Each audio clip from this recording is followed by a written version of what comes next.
So we'll be providing you with information tonight about the results of a massive survey that's done nationally, but also in Wisconsin by AP, the Associated Press, called VoteCast, which is just a very detailed survey of what's on voters' minds and the sort of issues kind of shaping their choice in this election.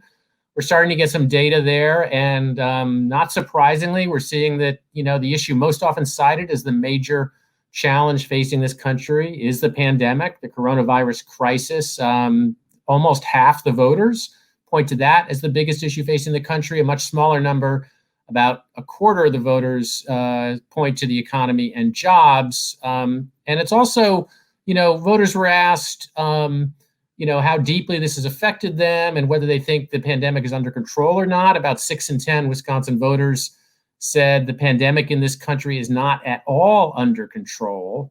And they also said when they're given a choice between whether the federal government should, do everything it can to control the pandemic, even if it hurts the economy, about 2/3 of voters chose that option as opposed to limiting economic damage, even if it worsens the pandemic.